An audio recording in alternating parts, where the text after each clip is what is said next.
Now when he had called together the 12, he gave them power and authority over all the demons and to cure diseases. Then he dispatched them to proclaim Almighty's kingdom and to heal the weak or sick. Now he said to them, "You must not pick up anything for the road, not an additional staff, or a provision bag, or a biscuit, or a silver coin, or have 2 gowns apiece. Now into whatever house you enter, you must stay there until you go away from that place. Whenever they don't welcome you, you must go out from that city and be shaking off the dust from your feet as a testimony against them, that you have nothing in common with them." Now they went out and began going from village to village, spreading the good message and curing people everywhere. Now Herod the Quad Prince heard about everything that was occurring, and he was bewildered, because some said that John had been awakened from among the dead, yet some that Elias had appeared, yet others that some prophet of the ancient ones had risen up. Yet Herod said, "I had John beheaded. Now who is this about whom I hear such things?" So he kept seeking to become acquainted with him. Then, when the dispatched envoys returned, they related to him the things that they had done. Then he took them along and retreated privately into a city called Bethsaida. Yet the crowds knew about it and followed him. Now, welcoming them, he began speaking to them about Almighty's kingdom and healing those who needed a cure. Now the day began to decline. Now the 12 approached and said to him, "You must dismiss the crowd, so that they might go into the surrounding villages and fields to find a place to stay for the night and to find a supply of food, because we are in a wasteland here." Yet he said to them, "You must give them something to eat." Yet they said, "We don't have anything more than 5 biscuits and 2 fish, except perhaps we go and buy food for all these people." For there were about 5,000 men, plus women and children. Now he said to his students, "Have them recline in groups of about 50 apiece." Now they did so, and had everyone recline. Now taking the 5 biscuits and the 2 fish, he looked up into heaven and gave the blessing.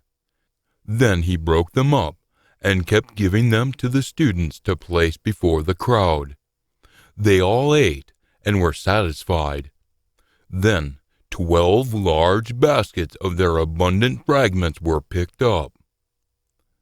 Then it occurred that while he was praying alone, the students were together with him, and he asked them, saying, "Who do the crowds say that I am?" Now in response they said, "John the Immerser, yet others Elias, yet others that some prophet of the ancient ones has risen up."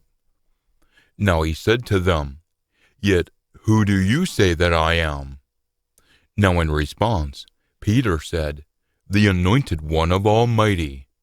Yet he warned them and charged them to tell no one this, saying, "The Son of Humanity has to suffer many things, and be disapproved by the older ones and the chief priests and Bible scholars, and be killed, and on the 3rd day be awakened." Now he began saying to everyone, "Whoever wants to come after me must disown himself, and must pick up his stake day after day, and must be continually following me. For whoever wants to save his sentient being, his life, will destroy it in the destruction. Yet whoever destroys his sentient being on my account will save it, and have life in the last age. For what does a human benefit by gaining the whole world, yet destroying or suffering the loss of himself in the destruction? For whoever is ashamed of me and of my words, the Son of Humanity will be ashamed of this person when he comes in his esteem, and in the esteem of the Father, and of the pure messengers, at the beginning of the last age. Now I say to you truly, there are some of those standing here who shall under no circumstances taste death until they notice Almighty's kingdom. And they did notice it. Matthew 28, verses 17 through 18. Now it occurred about 8 days after these sayings, that after taking along Peter, John, and James, he ascended onto the mountain to pray. Then it occurred that as he was praying, the noticeable form of his face was different, and his valuable garment was glittering white. Now notice, 2 men began conferring with him. They were Moses and Eliah, who, being seen in esteem, were speaking about his exodus that he was about to fulfill at Jerusalem.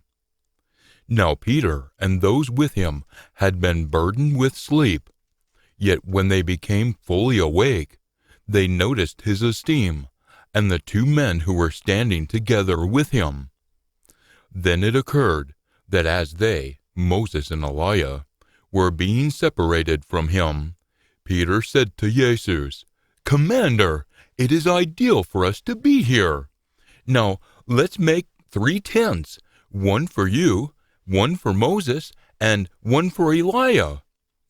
He had no awareness of what he was saying. Now as he was saying these things, a cloud came and began overshadowing them. Now they were afraid, as they entered into the cloud. And a voice came out of the cloud, saying, "This is my Son, whom I have chosen. You must be continually hearing him." Then, after the voice had occurred, Jesus was found alone. Now they became silent, and reported to no one during those days any of the things that they had seen.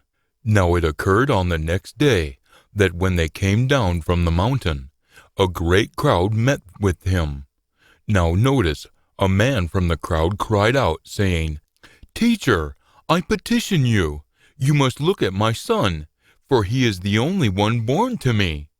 Now notice, a spirit takes him, and he suddenly yells out, and it throws him into a convulsion, foaming at the mouth. It hardly ever departs from him, and is bruising his body. So I petitioned your students to throw it out, and they couldn't. Now in response, Jesus said, "Oh, what an unbelieving and perverted generation! How much longer shall I be with you and tolerate you? Lead your son here." Now while he was still approaching, the demon tore at him, and threw him into a violent convulsion. Yet Jesus rebuked the unclean spirit, and healed the boy, and gave him back to his father. Now everyone was astonished at the magnificence of Almighty. Now while everyone was marveling at everything that he was doing, he said to his students, "You must have a place in your ears for these sayings, for the Son of Humanity is about to be delivered over into the hands of humans." Yet they were ignorant about this declaration, and it was screened from them, so that they might not sense it, and they were afraid to ask him about this declaration. Now an argument entered among them about who might be the greatest. Now Jesus, noticing the argument in their hearts, took hold of a little child and stood it by his side, and said to them, "Whoever welcomes this little child, using my name, Jesus, welcomes me, and whoever welcomes me welcomes the one who has dispatched me. For even whoever is the least important among all of you is great." Now in response, John said, "Commander, we noticed someone throwing out demons in your name, Jesus. So we tried to forbid him, but he isn't following along with us." Yet Jesus said to him, "You must stop forbidding him, for whoever isn't against you is for you." Now it occurred that as the days before he would be taken up were being fulfilled, he solidly fixed his face to go to Jerusalem. Then he dispatched messengers before his face. Now they went and entered into a Samaritan village to make things ready for him. Now they didn't welcome him, because he was going with his face towards Jerusalem. Now when the students James and John noticed this, they said, "Master, do you want us to tell fire to descend from heaven and consume them?" Yet he turned and rebuked them. Then they went on to a different village. Now as they were going along the road, someone said to him, "I will follow you wherever you might go." Then Jesus said to him, "The foxes have burrows, and the birds of the sky have roosts, yet the Son of Humanity has nowhere to recline his head." Now he said to a different one, "You must be continually following me." Yet he said, "Master, you must permit me to first go away and bury my father." Yet he said to him, "You must leave it to the dead to bury their own dead. Yet you must go away, and must be continually publicizing Almighty's kingdom." Now a different one also said, "I will follow you, Master, yet you must first permit me to say goodbye to those in my home." Yet Jesus said to him, "No one who puts his hand forward onto the plow and is looking behind is fit for Almighty's kingdom." Luke chapter 10.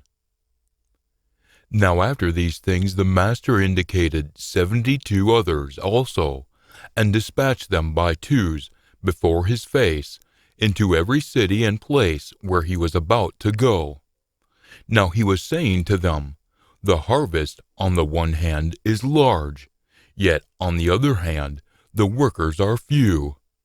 So then you must petition the Master of the harvest to put out workers into his harvest.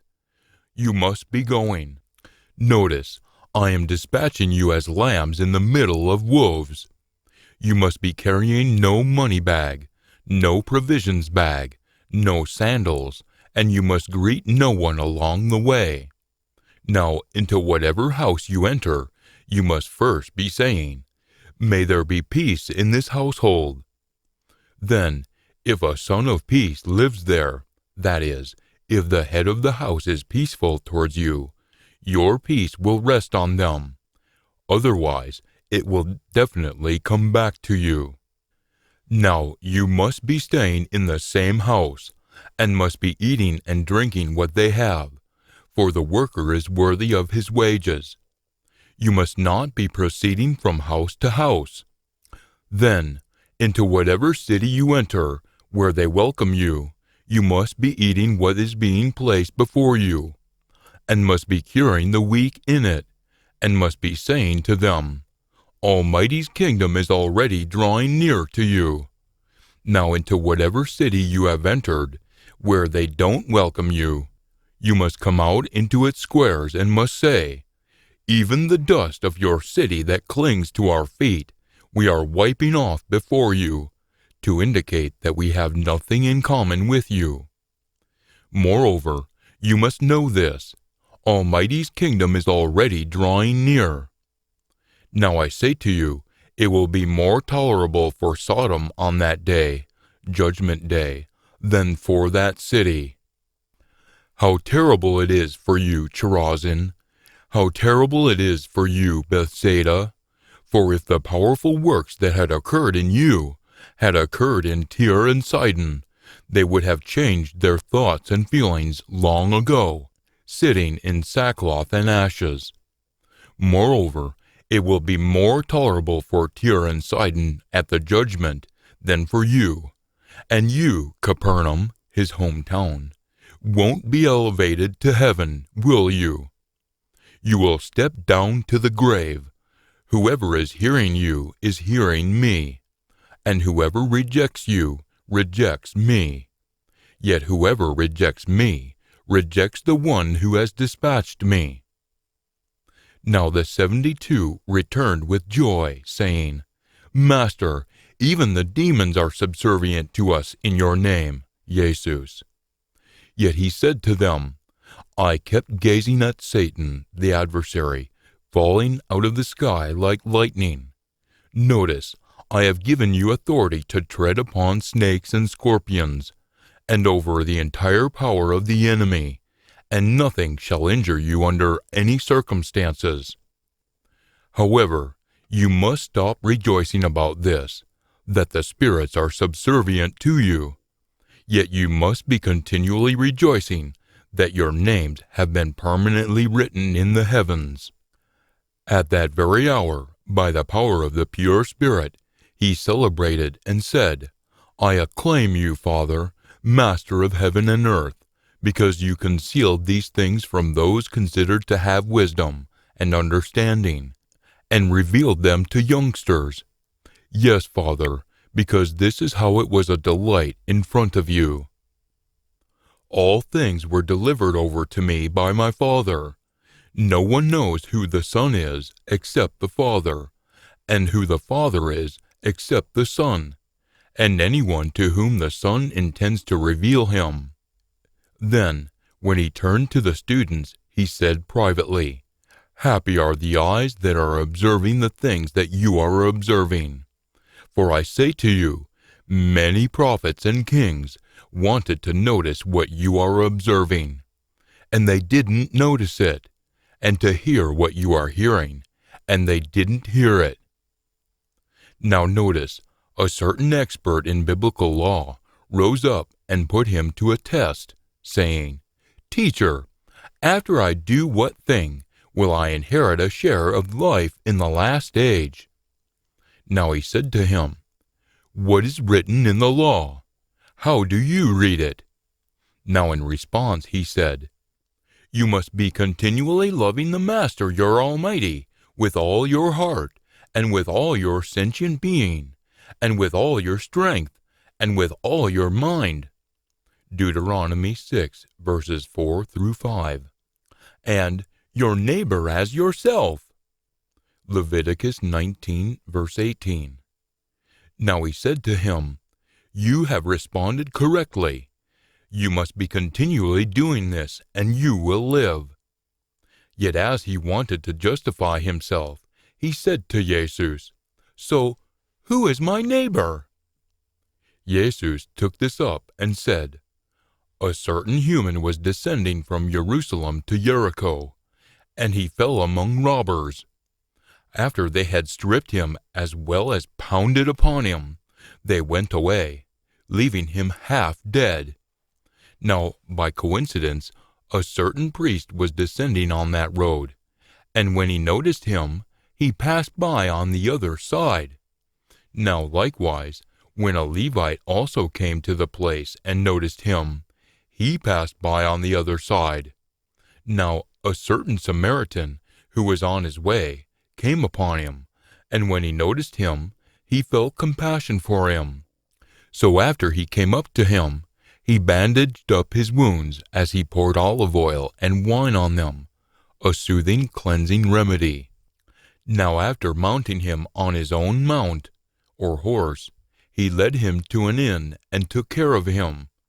Then on the next day he extracted 2 number 80 Roman coins, and gave them to the innkeeper, and said to him, You must take care of him, and whatever more you spend, I'll pay you when I come back. Which one of these 3 do you suppose had become a neighbor to the one who fell in among the robbers?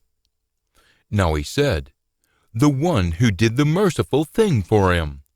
Now Jesus said to him, You must go and be continually doing likewise. Now as they went along, he entered into a certain village. Now a certain woman named Martha provided him with accommodations in her house. Now she had a sister called Mary, who also sat at the Master's feet, and kept hearing his word. Now Martha kept being distracted by all the serving that she was doing. So she came and stood by him and said, Master, don't you care that my sister has left me to do all the serving alone? Then tell her to give me some support." Now in response, the master said to her, "Martha, Martha, you are worrying and in a turmoil about many things. Yet only a few things are needed, really only one. And Mary has chosen the best part, one that won't be removed from her." Luke chapter 11. Now it occurred as he was praying in a certain place, that after he had stopped, a certain one of his students said to him, "Master, you must teach us to pray, just as John also taught his students." Now he said to them, "When you are praying, you must be saying, 'Our Father, your name, Jesus, must be held pure. Your kingdom must come. What you want must be done on earth, just like it is in heaven. Be giving us day after day our biscuit for the coming day. Forgive us the things that we have done that are wrong, for we ourselves also are forgiving everyone who is indebted to us. Don't bring us into testing." Then he said to them, "Suppose one of you has a friend, and you go to him at midnight, 9 p.m. to 12 a.m., and say to him, 'Friend, you must let me use 3 biscuits, since in fact a friend of mine has come along to me from off the road, and I have nothing to place before him.' Then from inside, in response, he says, 'You must not make me have tiring labor. The door has already been locked, and my little children are in bed with me. I can't rise up and give you anything.' I say to you, even if he won't rise up and give him anything because he is his friend, definitely, because of his pestering, he will get up and give him whatever he needs. Now I say to you, you must be continually requesting, and it will be given to you. You must be continually seeking, and you will find it. You must be continually knocking, and the door will be opened to you. For whoever is continually requesting something is going to obtain it, and whoever is continually seeking for something is going to find it. And when someone is continually knocking, the door will be opened. Now, what father among you, if a son requests a biscuit, would hand him a stone? Or if he requests a fish, instead of a fish, would hand him a snake? If he requests also an egg, would hand him a scorpion? So then, if you, even though you are inherently wicked, are aware of how to give good gifts to your children, how much more will the Father from heaven give the pure Spirit to those requesting things from him?" Then he was throwing out a demon that caused muteness. Now it occurred that after the demon went out, the mute person spoke, and the crowds marveled. Yet some of them said, "He is throwing out the demons by Beelzebub, Lord of the house, Satan, the chief of the demons." Yet others, testing him, kept seeking a sign out of heaven from him. Yet he was aware of the result of their comprehensions, and said to them, "Every kingdom that is divided against itself is going to be made into waste, and a household against itself is going to fall. Now if Satan also is divided against himself, how will his kingdom stand? Seeing that you say that I'm throwing out demons by Beelzebub. Now, if I'm throwing out demons by Beelzebub, by whom do your sons throw them out? For this reason, they will be your judges. Now, if I'm throwing out demons by Almighty's finger, therefore Almighty's kingdom has overtaken you and is upon you. Now, if I'm throwing out demons by Almighty's finger, therefore Almighty's kingdom has overtaken you and is upon you. Whenever a strong person who has been armed is guarding his own courtyard, his possessions are in peace. Yet if a stronger person than he comes upon him and conquers him, this person is going to take away his full suit of armor, in which he had confidence, and is going to distribute his spoils. Whoever isn't continually with me is against me, and whoever isn't continually gathering with me is scattering. Whenever the unclean spirit comes out of a human, it passes through waterless places seeking rest, and when it doesn't find it, it says, "I will return to my home from where I came out." So it goes and finds it swept and decorated. Then it goes and takes along 7 other spirits more wicked than itself, and they enter and make a home there, and the last state of that human becomes worse than the first. Now it occurred that as he said these things, a certain woman out of the crowd lifted up her voice and said to him, "Happy is the belly that carried you, and the breast from which you nursed." Yet he said, "Yes, indeed, but happy are those who are continually hearing Almighty's word and continually maintaining it." Now as the crowds convened, he began to say, "This generation is a wicked generation. It seeks for a sign, and a sign won't be given to it except the sign of Jonah. For just as Jonah became a sign to the Ninevites, so too will the Son of Humanity be to this generation. The Queen of the South will be awakened with the people of this generation at the judgment, and will condemn them, because she came from the ends of the earth to hear the wisdom of Solomon. And notice, something better than Solomon is here. The people of Nineveh will rise up with this generation at the judgment, and will condemn it, because they changed their thoughts and feelings at the proclamation of Jonah. And notice, something better than Jonah is here.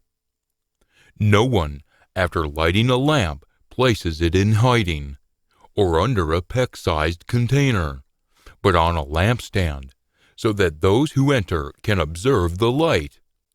Your eye is the lamp of the body. When your eye is steady, your whole body is also getting to be full of light.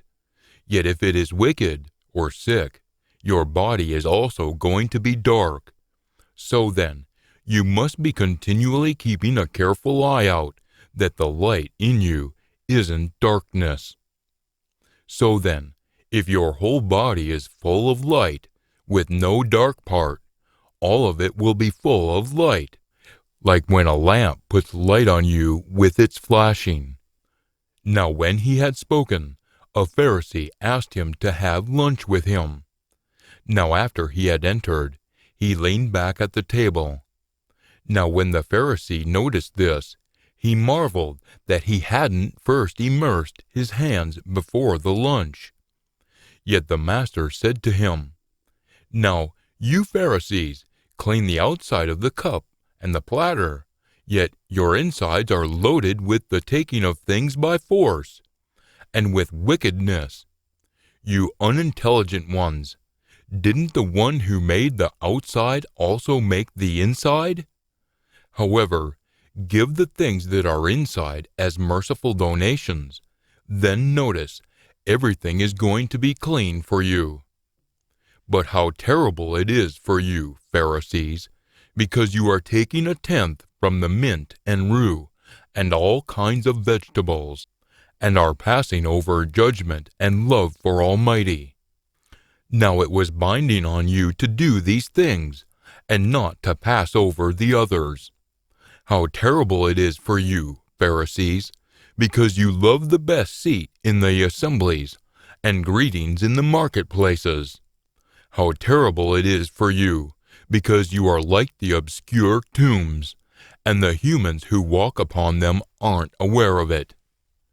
Now in response, a certain one of the experts in biblical law said to him, "Teacher, when you say these things, you outrage us too." Yet he said, "How terrible it is for you, who are also experts in biblical law, because you are making humans carry cargoes that are hard to carry, while you yourselves aren't even brushing the cargoes with one of your fingers. How terrible it is for you, because you build tombs for the prophets, yet your forefathers killed them. Therefore, you are witnesses to the acts of your forefathers and approve of them, because they killed them, and you build their tombs. For this reason also Almighty's wisdom said, I will dispatch prophets and envoys to them, but they will kill and persecute some of them, so that the blood of all the prophets that has been poured out from the foundation of the world might be exacted from this generation, from the blood of Abel to the blood of Zechariah, who was destroyed between the altar and the house. Yes, I say to you, it will be exacted from this generation. How terrible it is for you, who are experts in biblical law, because you have taken away the key to the door of knowledge, found in the Word. You didn't enter in yourselves, and you have prevented those who were going to enter. Then, when he went out from there, the Bible scholars and the Pharisees began to dreadfully have it in for him, and to quiz him about many things, as they were ready to ambush him, to pounce upon something out of his mouth.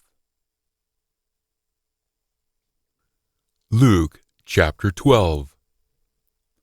Meanwhile, as a crowd of so many thousands gathered that they were trampling one another, he began to say to his students first, You must be continually paying attention to the leavened dough of the Pharisees, which is hypocrisy. Now, nothing is covered up that won't be revealed, and hidden that won't be known. For whatever you have said in the darkness will be heard in the light, and what you have spoken in an ear in the storerooms will be proclaimed on the housetops. Now I say to you, my friends, you must not be afraid of those who kill the body, and after that have nothing more abundant that they can do. Now I will suggest to you whom to fear. You must be afraid of the one who after the killing has authority to throw you into Gehenna. This is symbolic of the destroying fire of the second death, Revelation 20 verses 14 through 15. Yes, I say to you, you must be afraid of this one. Don't 5 sparrows sell for 2 number 80 Roman coins? But not one of them is being forgotten in Almighty's sight. Yet even the hairs of your head have all been numbered. So then, you must stop being afraid. You are of more consequence than many sparrows. Now I say to you, everyone who will acknowledge me in front of humans, the Son of Humanity will also acknowledge him in front of the messengers of Almighty. Yet whoever disowns me before humans will be disowned before the messengers of Almighty. Also, whoever will declare a word against the Son of Humanity will be forgiven. Yet whoever slanders against the pure Spirit won't be forgiven. Now, whenever they bring you before the assemblies and the chiefs and the authorities, you must not be concerned about how or what your defense should be, or what you should say. For the pure Spirit will teach you during that same hour what you ought to say. Now someone out of the crowd said to him, Teacher, tell my brother to divide the family inheritance with me. Yet he said to him, Human, who designated me a judge or a divider over you? Now he said to them, You must see to it that you are continually guarding against every kind of greed. For not even when one has an abundance does one's life consist of his possessions. Now he told them an illustration, saying, A certain rich human's place in the country was very productive. So he began reasoning to himself, saying, What should I do, since I don't have anywhere to gather my fruits, or crops. Then he said, "This is what I will do. I will pull down my barns and build larger ones, and I will gather all my grain and goods there. Then I will declare to my sentient being, self, sentient being, self, you have many goods laid up for many years. You must be resting. You must eat, drink, and be having a good time." Yet Almighty said to him, "You unintelligent person, on this very night they are demanding your sentient being from you. Now the things that you have made ready, whose will they be? This is how it is for the person who stores up things for himself and isn't rich with reference to Almighty." Now he said to his students, "For this reason I say to you, you must stop worrying about your sentient being, as to what you shall eat, or even about your body, as to what you shall put on. For the sentient being is more than nourishment, and the body more than clothes. You must consider the ravens, that don't plant seeds or harvest, that don't have a storeroom or a barn, and yet Almighty is nourishing them. Of how much more consequence are you than the birds? Now which one of you, by worrying, can add on a cubit length step of 18 inches to his maximum development in age? So then, if you can't even do the least thing, why do you worry about the rest? You must consider the wildflowers, how they grow. They don't labor or spin. Yet I say to you, not even Solomon, in all his esteem, was clothed like one of these. Now if this is how Almighty dresses the grass in the field, that is here today, but tomorrow is thrown into the stove, how much more importantly will he do it for you, you of little faith? Now you must stop continually seeking for what you shall eat, and what you shall drink. You must stop being continually in suspense. For the pagans of the world are continually seeking after all these things. Yet your Father is aware that you are needing these things. However, you must be continually seeking His kingdom, and these things will be added to you. You must stop being afraid, little flock, because the Father is delighted to give you the kingdom. You must sell your possessions, and must give merciful donations. You must make for yourselves money bags that never get old, an unfailing treasure in the heavens, where no thief is going to draw near, nor moth is going to cause decay. For wherever your treasure is, there is where your heart will be also. You must continually have your waist wrapped with a belt ready to go, and your lamps burning. Now be like the humans anticipating their master when he breaks loose from the wedding festivities, so that when he comes and knocks, they might immediately open the door to him. Happy are those slaves whom their master will find wide awake when he comes. Truly I say to you, he will wrap himself with an apron, ready to work, and will have them recline at the table, and passing by will serve them. Now whether he comes in the second watch, 9 to 12 p.m., or even in the third watch, 12 to 3 a.m., and finds them like this, happy are those slaves. Now you must be knowing this. If the head of the house had been aware of in what hour the thief was going to come, he would have been wide awake, and wouldn't have let his house be tunneled into. You must also be continually ready, because the Son of Humanity is going to come at an hour that you aren't supposing. Now Peter said to him, Master, are you saying this illustration to us, or also to everyone? So the Master said, Therefore, who is the faithful and intelligent management slave, whom the Master will place over his attendants, to be giving them their measure of grain in the appropriate time period.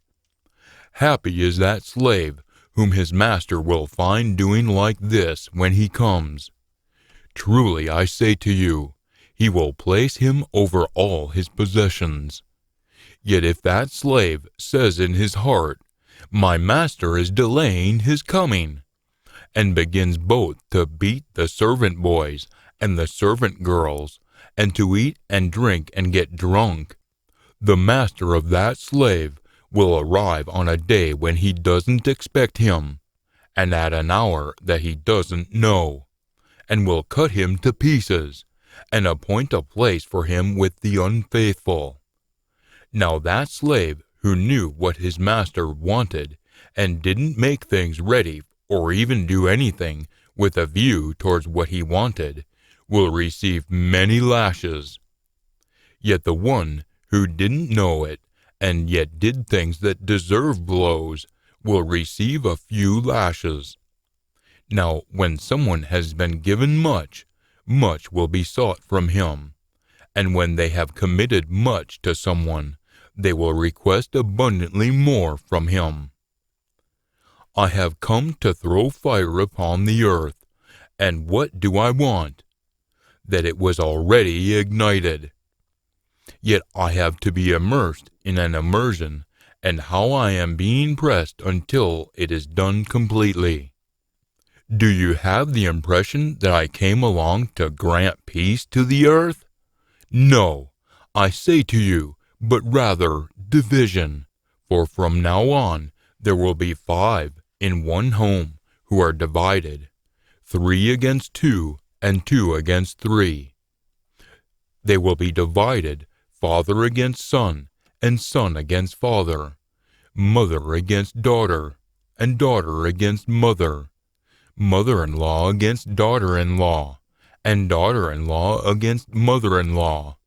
Micah 7, verse 6. Now he was also saying to the crowds, Whenever you notice a cloud rising in the west, immediately you say, A rainstorm is coming. And this is how it occurs.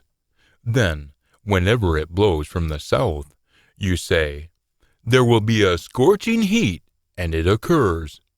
You hypocrites, you are aware of how to analyze the surface appearance of the earth and the sky, yet you aren't aware of how to analyze this time period.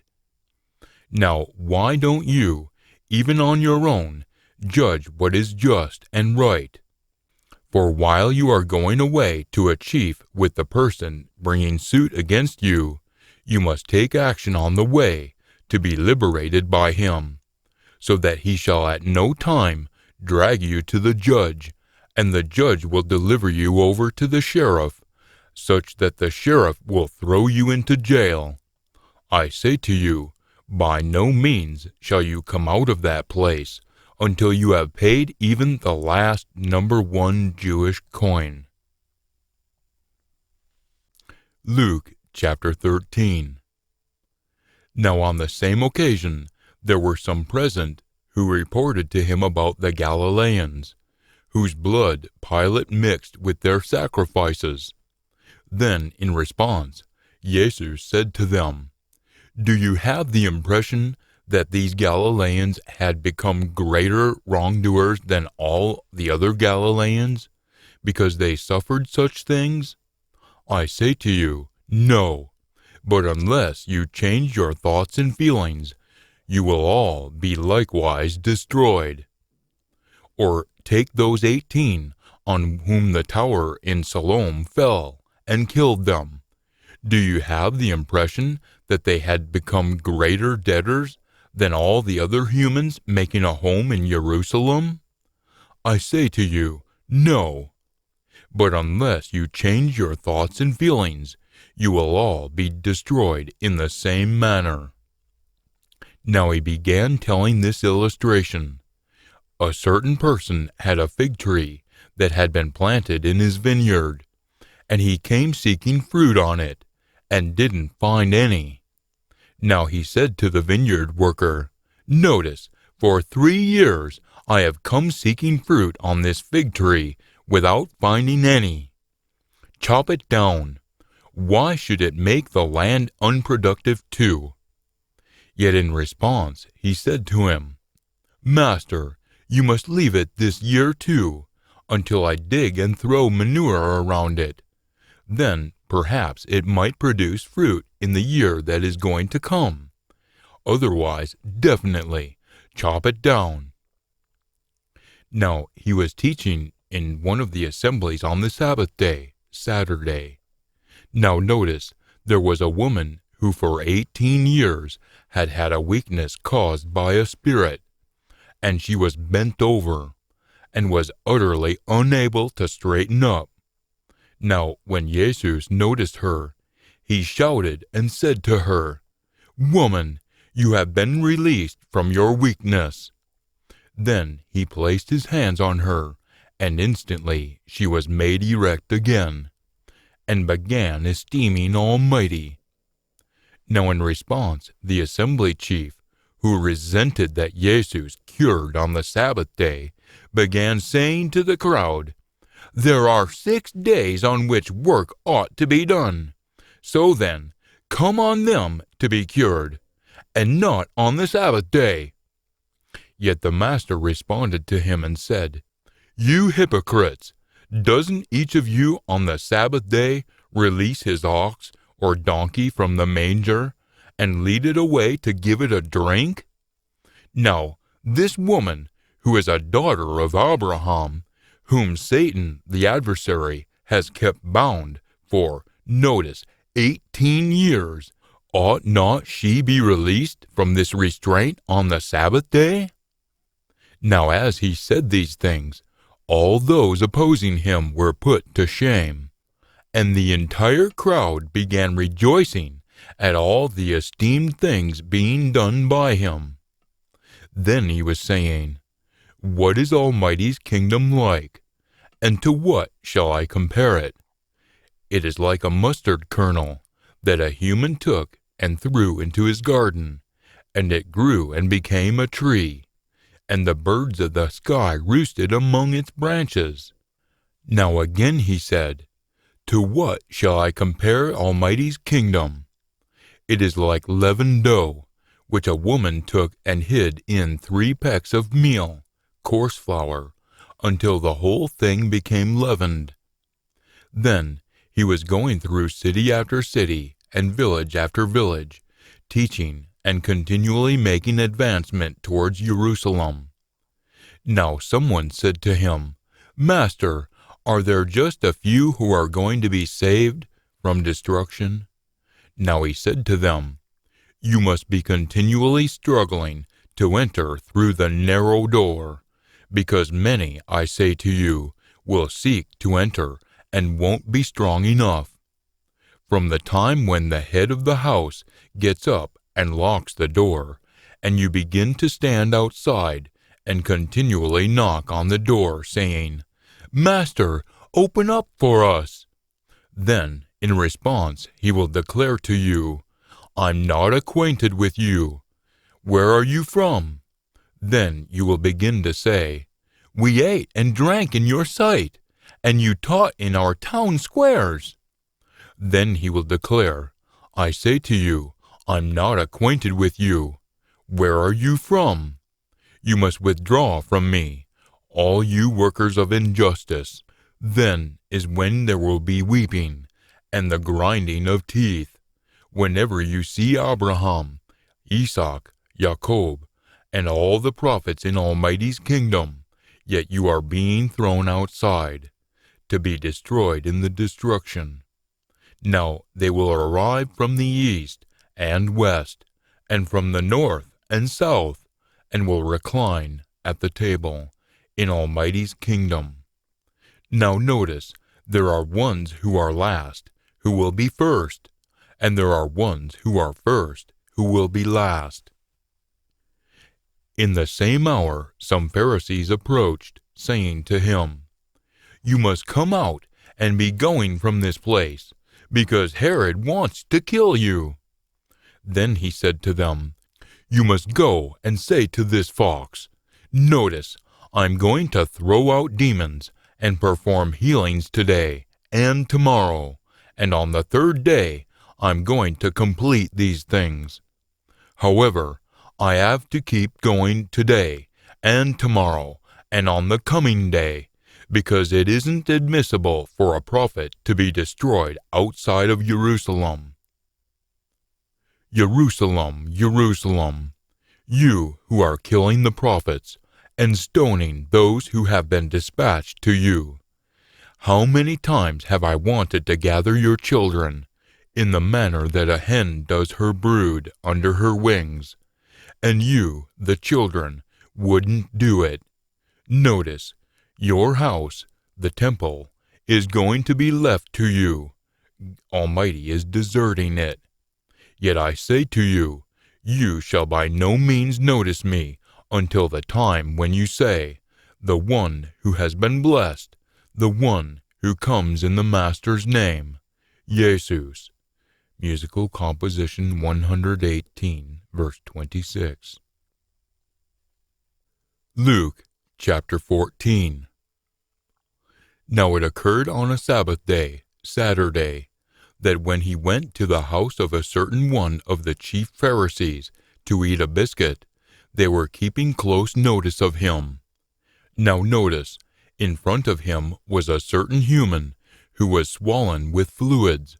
So in response, Jesus spoke to the experts in biblical law and the Pharisees, saying, "Is it allowed to cure on the Sabbath day or not?"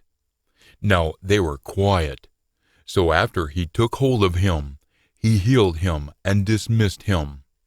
Then, in response, he said to them, "Which one of you will have a son or ox fall into a well and won't immediately pull him up on a Sabbath day?" And they weren't strong enough to respond back to these things. Now he began telling an illustration to those who had been called, invited, as he focused his attention on how they were choosing the best reclining places, saying to them, "Whenever you are called or invited by anyone to wedding festivities, you must not recline in the best reclining place, because sometimes someone who is held in more honor than you might have been called or invited by him. And the person who called or invited you and him will come and declare to you, 'You must give this person your place.' Then, with shame, you will begin to occupy the last place. But whenever you are called or invited somewhere, go and lean back in the last place, so that when the person who has called or invited you comes, he will declare to you, 'Friend, you must step further up.' Then you will have esteem in the sight of all those who are lying back at the table with you. For whoever is elevating himself will be humbled, or have life removed from him, and whoever is humbling himself will be elevated to life in the last age."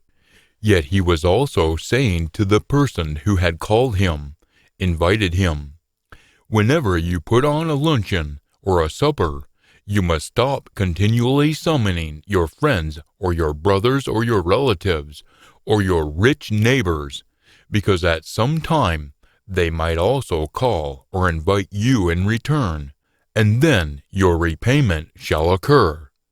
But whenever you put on a reception, you must be continually calling or inviting the poor, the crippled, the lame, the blind, and you will be happy, because they have no means of repaying you, for you will be repaid in the resurrection of those who are just." Now, when one of those lying back at the table with him heard these things, he said to him, "Happy is the person who will eat a biscuit in Almighty's kingdom." Now he said to him, "A certain human was putting on a great supper, and called or invited many. Then at the supper hour he dispatched his slave to say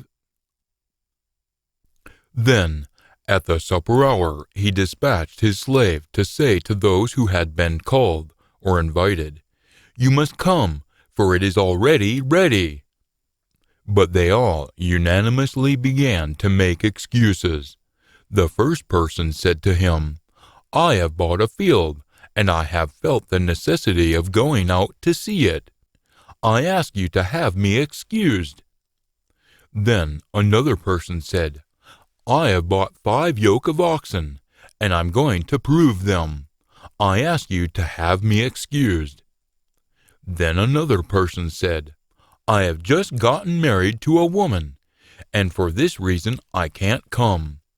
Now when the slave went back, he reported these things to his master. Then the head of the house became angry, and said to his slave, "You must go out quickly into the squares and streets of the city, and lead in here the poor and crippled and blind and lame." Then the slave said, "Master, what you have required of me has been done, and still there are empty places." So the master said to the slave, "You must go out into the roads and along the barriers, the walls, and compel them to enter, so that my house might be loaded. For I say to you, none of those people who were called or invited will get a taste of my supper." Now great crowds were going along together with him, and he turned and said to them, "Whoever comes to me and isn't hating father and mother and wife and children and brothers and sisters, and still more, even his sentient being, can't be my student. Whoever isn't carrying his stake and coming after me can't be my student. For which one of you, if he wanted to build a tower, isn't going to first sit down and calculate the expense, to see if he has the capability to finish it? Otherwise, at some time after he has laid the foundation, and then when it isn't strong enough to complete it, all those who are gazing at it might begin to mock him, saying, 'This human began to build and wasn't strong enough to complete it.' Or, what king, when he goes to engage another king in battle, won't first sit down and plan to see if he's going to be able with 10,000 soldiers to meet the one who is coming against him with 20,000?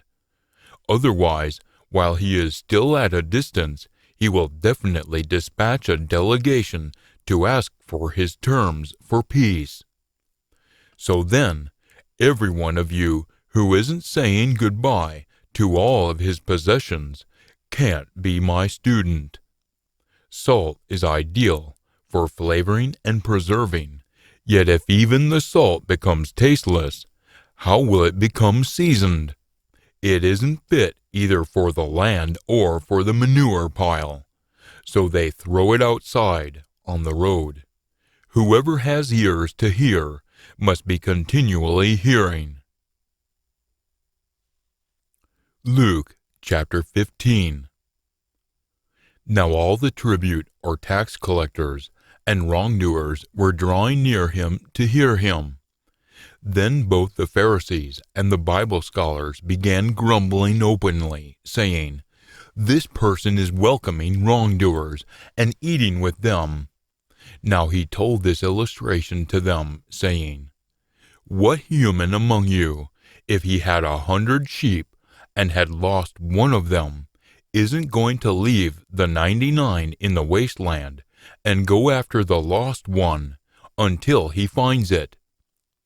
Now, when he has found it, he's going to place it on his shoulders, rejoicing. Then, when he comes home, he's going to call together his friends and neighbors, saying to them, 'Rejoice together with me, because I've found my sheep that was lost.' I say to you that in this way there will be more joy in heaven over one wrongdoer who changes his thoughts and feelings than over the 99 just persons who have no need of a change in thoughts and feelings. Or, what woman, if she has 10 number 80 Greek coins and loses one number 80 Greek coin, doesn't light a lamp and sweep the house and seek carefully until she finds it. Now, when she has found it, she's going to call together her friends and neighbors, saying, "Rejoice together with me, because I found the number 80 Greek coin that I lost."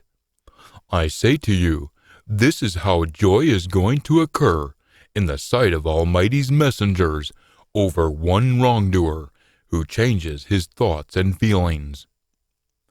Now he said, a certain human had 2 sons, and the younger of them said to his father, "Father, give me the part of the estate that is going to pass on to me." Now he assigned his livelihood to them. Then, after just a few days, the younger son gathered everything together and traveled to a far-off country, and there he dissipated his estate, living wastefully. Now after he had spent everything, a severe famine occurred in that country, and he began to be needy. So he went and joined up with one of the citizens of that country, and he sent him into his fields to graze the hogs.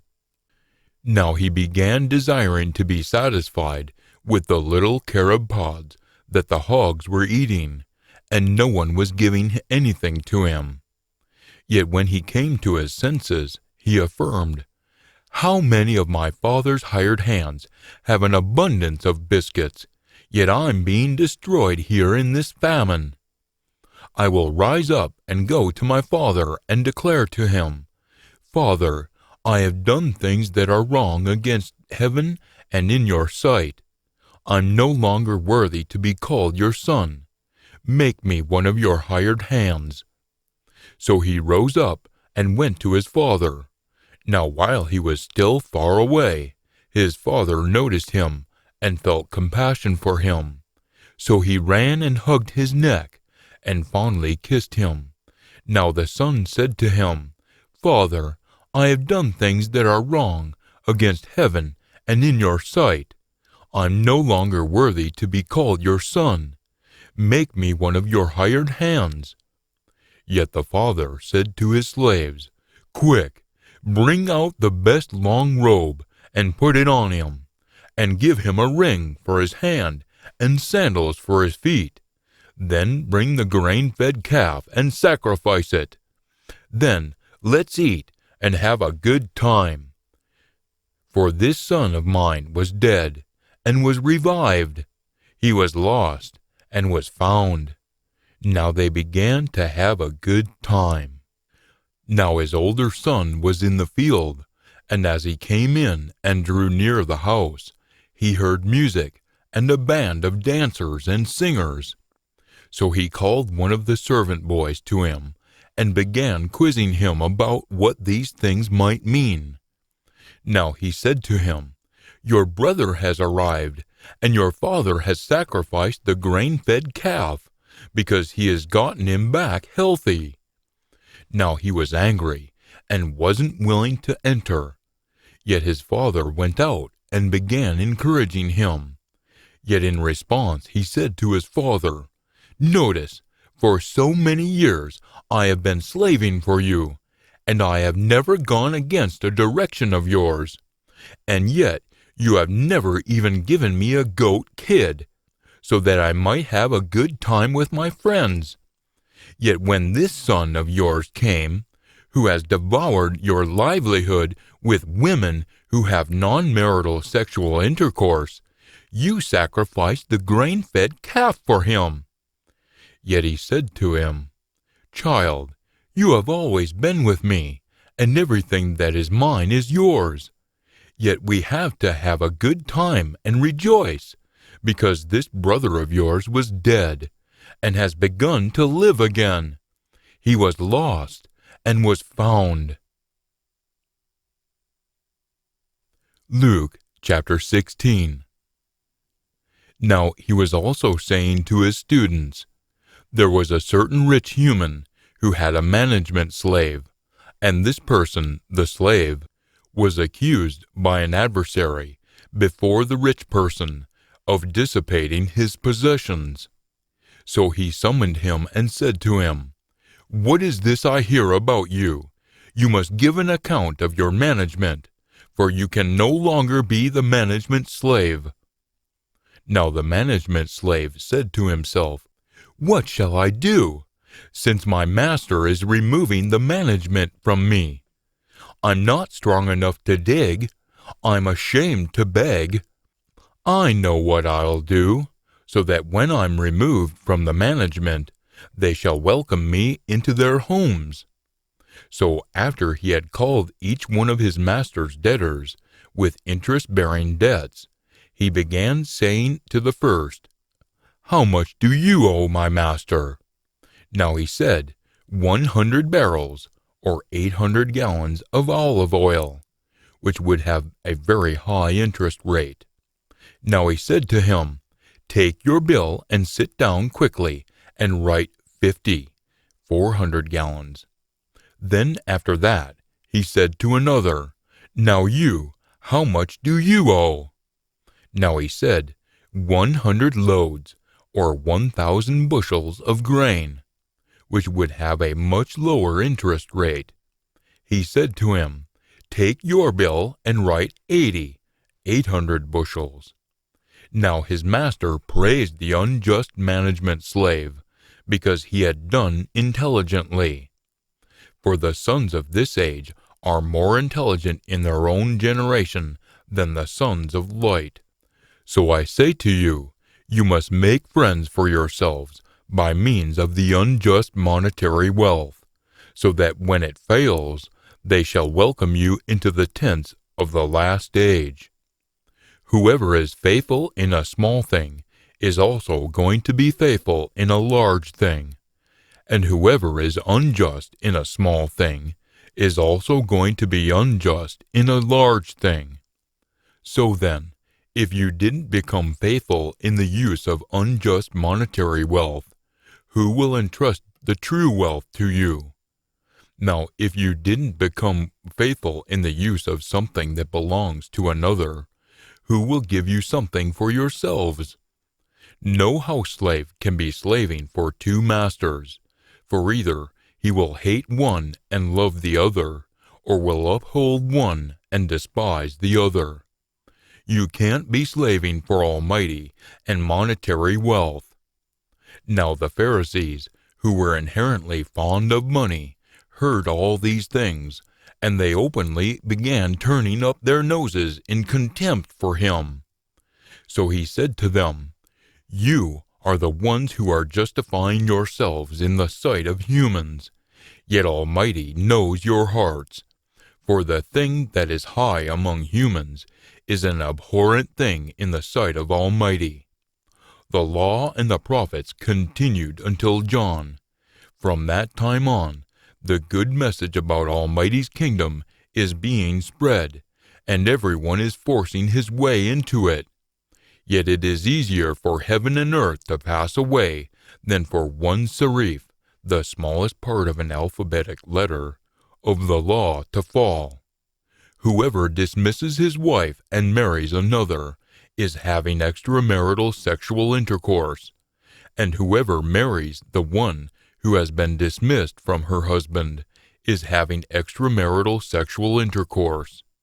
Now there was a certain rich man, symbolic of Judaism, and he was wearing a reddish-purple coat, symbolic of royalty, and fine linen, symbolic of being just, having a good time day after day in a dazzling manner. Now a certain poor person, symbolic of the pagans, named Lazarus, Almighty is my help, had been thrown at his, the rich person's, entryway, covered with open sores, symbolic of being spiritually unclean, and he continually desired to be satisfied by the things, symbolic of spiritual favors, falling from the rich person's table. But even the wild dogs, symbolic of paganism, were coming and licking his open sores. Now it occurred that the poor person died, and he was carried away by the messengers, symbolic of the ones spreading the good message about Jesus, to Abraham's lap, symbolic as the father of the faithful. Now the rich person also died and was buried. Judaism died.